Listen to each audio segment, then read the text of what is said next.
To North Vietnamese leaders, the latest battles were proof that the Americans would not use their air power to defend South Vietnam.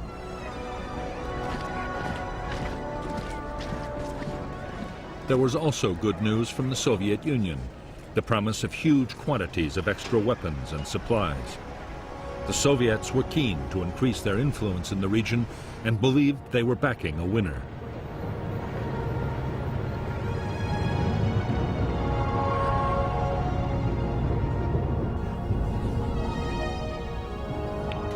Even though North Vietnam now had the support it needed, its leaders still meant to move cautiously. But General Tran Van Tra, the commander in charge of southern forces, pushed for decisive action. Once more, he won agreement for a sizable attack, but not for a full-scale campaign. On March 1st, 1975, the attack planned by General Tran Van Tra was unleashed in the Central Highlands.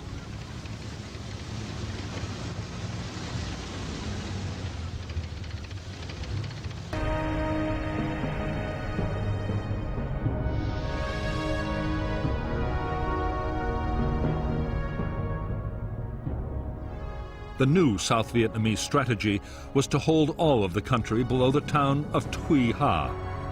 Areas previously held by the North Vietnamese would be retaken. Above Thuy Ha, a series of defense lines would be created north and west of Hue, Da Nang, Quang Ngai, and Quy Nhon. If need be, the lines could be abandoned one after the other in an orderly withdrawal until a solid defense could be mounted.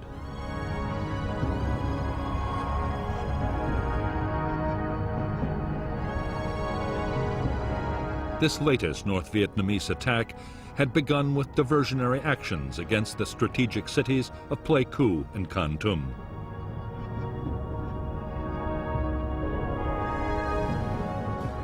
But the real target to capture was Ban Mi Thuet, and the attack began on March 10th. The Southern 23rd Division mounted a counterattack, but failed hopelessly when South Vietnamese planes scored a direct hit on their own divisional operations center, ending any organized defense. A new plan was then put into effect. South Vietnamese army units in Kon Tum and Pleiku provinces were ordered to withdraw to the coast and hold Thuy Ha along Route 7B. Meanwhile, the North Vietnamese army launched a second major attack. 100,000 men converged on the major cities of Quang Tri, Hue, and Da Nang. They were spearheaded by powerful armored forces and backed by 8 full regiments of artillery. And when news of the debacle in the Central Highlands reached these cities, panic set in. Worse still, the South Vietnamese Elite Airborne Division, based north of Hue, was ordered to return to Saigon.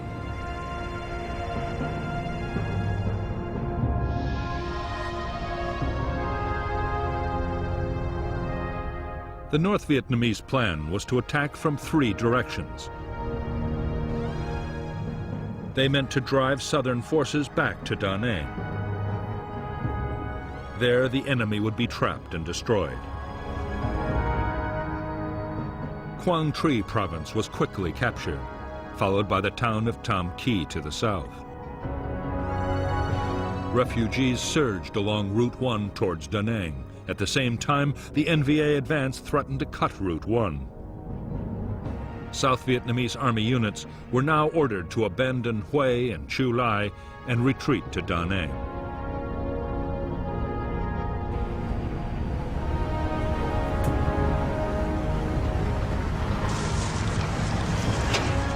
On March 25, 1975, Hue, South Vietnam's 3rd largest city, fell to the North Vietnamese army. North Vietnamese rocket and artillery fire was slamming into the built-up areas and the docks.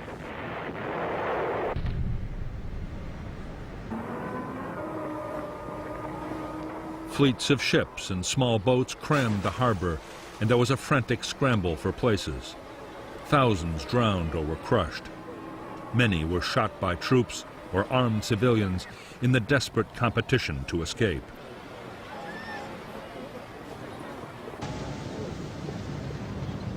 As 30,000 North Vietnamese troops advanced south to Da Nang, the South Vietnamese command ordered all its troops to be evacuated by sea. In the chaos, few succeeded in escaping. The scenes of panic and mayhem at the docks were repeated at Da Nang's airport.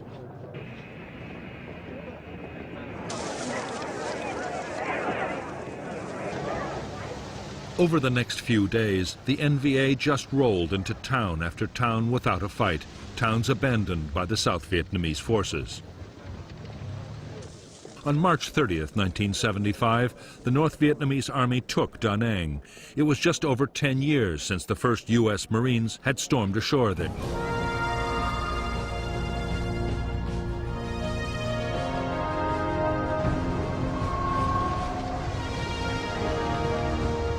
By early 1975, 5 weeks into its campaign, the North Vietnamese Army had made stunning gains.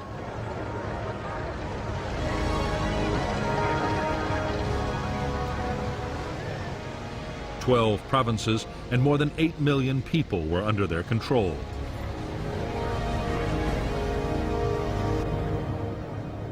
The South Vietnamese Army had lost its best units, over a third of its men, and almost half its weapons.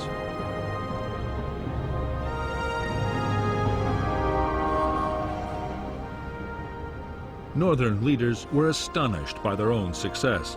The question now was, could they press ahead and take the capital, Saigon, in a war-winning blow? Originally, they had not planned to get this far until 1976, but now it would have to be done within 3 weeks, before the rainy season disrupted operations.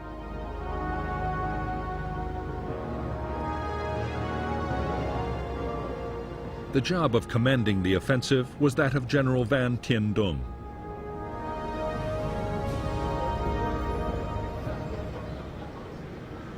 His deputy was General Tran Van Tra, the man whose aggressive strategy had opened the way to Saigon.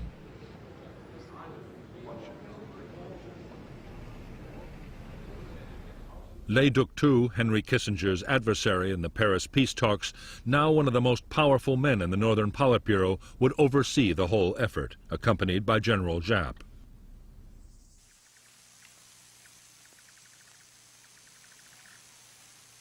The final offensive was named the Ho Chi Minh Campaign. For the assault, the NVA deployed 250,000 men and hundreds of tanks. The troops were superbly equipped and supported by massed artillery. And as they advanced south, they made use of hundreds of millions of dollars worth of equipment abandoned by the South Vietnamese. Behind them was a vast and sophisticated supply system.